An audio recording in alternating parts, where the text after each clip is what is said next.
Assalamualaikum dan salam sejahtera. Bersama saya Nur Alwani Zafira Khairul dalam 15 minit MMTV edisi 18 Januari 2023. Kita mulakan laporan berita petang ini dengan mesyuarat pertama Jawatankuasa Dasar Monetari Bank Negara Malaysia 2023 esok dijangka menaikkan kadar dasar semalaman OPR sebanyak 25 mata asas. Jika jangkaan berlaku, ia merupakan kenaikan kali kelima berturut-turut sejak Mei tahun lalu. Sementara itu, Bank Islam turut membuat jangkaan sama bahawa OPR akan mengalami 2 kali kenaikan dalam tempoh suku kedua 2023 kepada 3.25%. Tidak cukup dengan itu, AmBank Research dalam laporan prospek ekonomi 2023 turut mengunjurkan kenaikan OPR sebanyak 25 mata asas kepada 3% yang merupakan paras sama sebelum pandemik.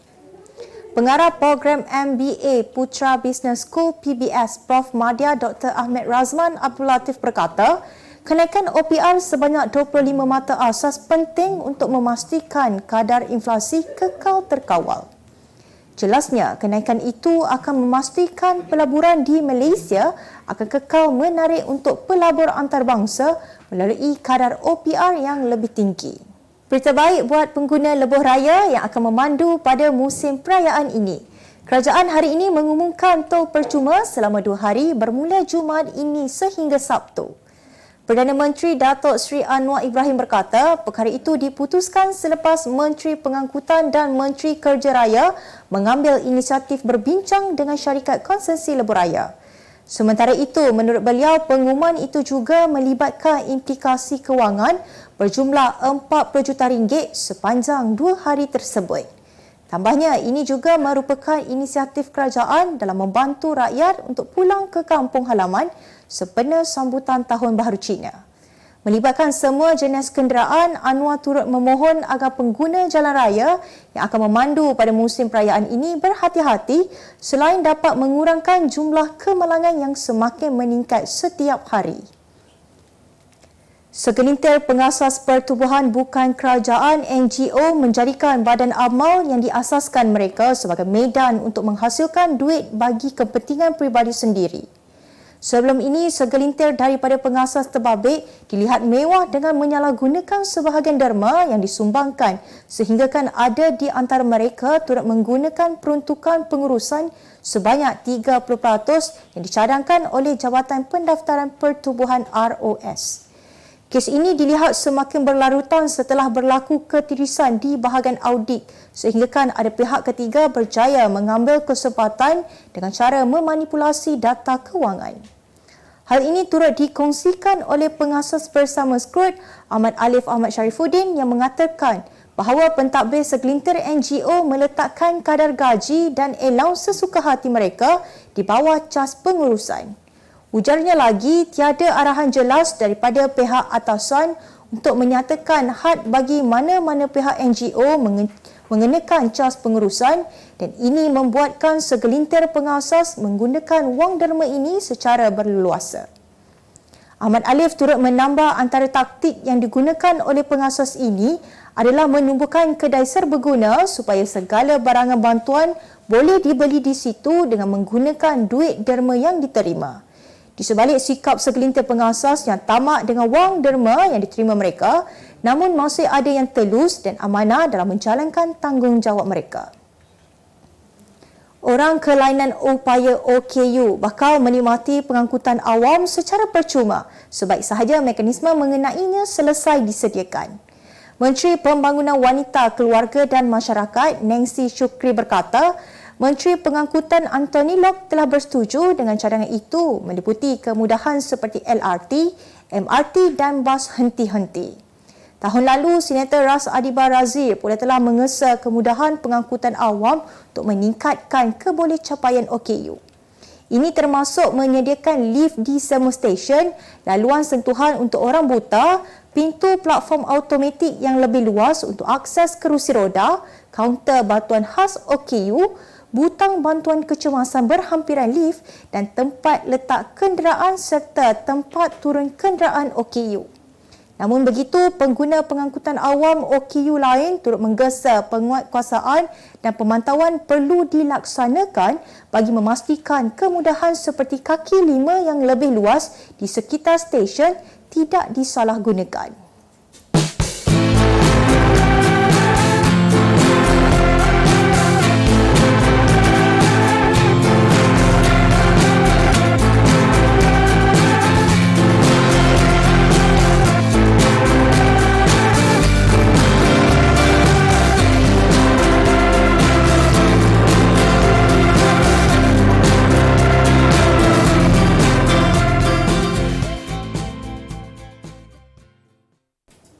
Kita kembali lagi. Ahli Parlimen Permatang Pau Muhammad Fawaz Muhammad Chan memohon maaf di atas kenyataan yang dimuat naik di laman Facebook peribadi miliknya kerana mendakwa terdapat orang kafir berusaha untuk menjatuhkan agama Islam. Muhammad Fawaz atau dikenali sebagai Ustaz Fawaz yang turut menyandang jawatan sebagai Ketua Pemuda PAS Pulau Pinang mendakwa kenyataan berkenaan ditulis dan dimuat naik oleh pengendali laman Facebooknya dan bukanlah beliau sendiri. Beliau turut menambah bahawa kenyataan yang dimuat naik tersebut tidak ada kaitan dengan dirinya dan meminta maaf kerana tidak berniat untuk menyinggung perasaan sesiapa pun maupun mencetuskan perkauman antara kaum di negara ini menerusi hantaran yang diberikan beliau. Kini kenyataan ahli parlimen tersebut sudah tidak dapat lagi diakses para pengguna Facebook kerana pengendali laman Facebook peribadi tersebut telah memadamnya untuk mengelakkan sebarang kekecohan. Kita ke berita seterusnya. Dipaksa makan daging babi dirogol jika skema gagal capai sasaran jualan. Itu hukuman yang dikenakan kepada 3 mangsa terdiri daripada seorang remaja lelaki Cina dan 2 remaja Melayu berusia 19 dan 23 tahun jika gagal mencapai sasaran jualan sebanyak 3,000 yuan yang jumlahnya hampir RM2,000. Janji-janji manis di atas talian untuk bekerja sebagai broker urus niaga mata wang asing atau forex di Thailand dengan pendapatan lebih RM4,000 setiap bulan bertukar tak jadi apabila mangsa sebenarnya dikerah menjadi skamer di Myanmar. Seorang mangsa dikenali sebagai Safinas berkata, mereka diseluduk masuk menerusi laluan tikus di Golok dari Kelantan sebelum dibawa ke Myanmar dari sepadan Thailand 3 bulan lalu. Walau bagaimanapun, mangsa telah berjaya diselamatkan oleh beberapa askar Thailand yang datang ke KK Gardens selepas sesi rundingan oleh seorang ahli perniagaan Malaysia di Thailand, Victor Wong, sebelum dibawa ke Bangkok 2 minggu lalu. Pelakon dan juga pengacara Sharnas Ahmad, 38, hari ini mengaku tidak bersalah di Mahkamah Magistrat berhubung kes mencederakan seorang pengawal keselamatan di sebuah kondominium di Jalan Duta Mas pada 16 Jun tahun lalu.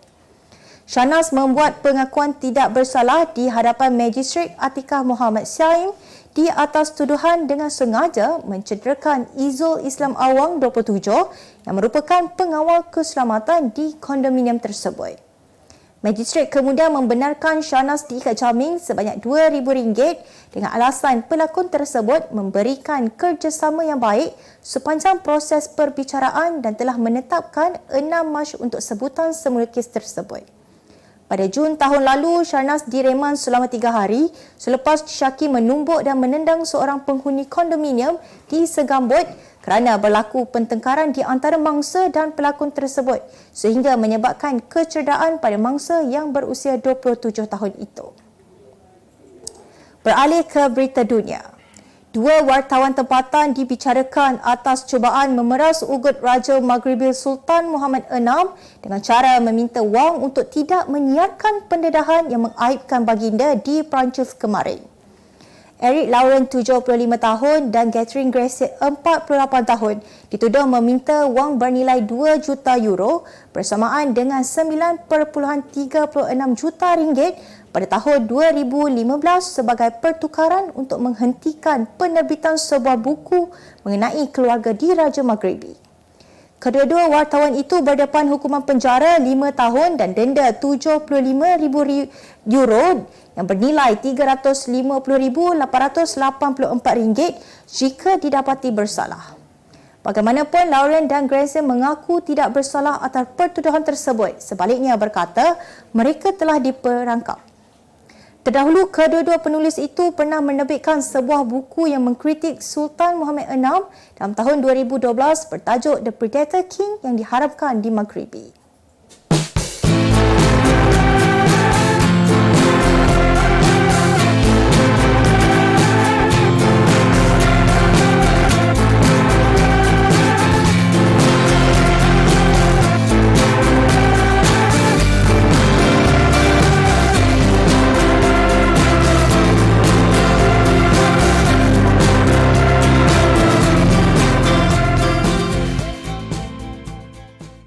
Terima kasih kerana masih setia bersama kami.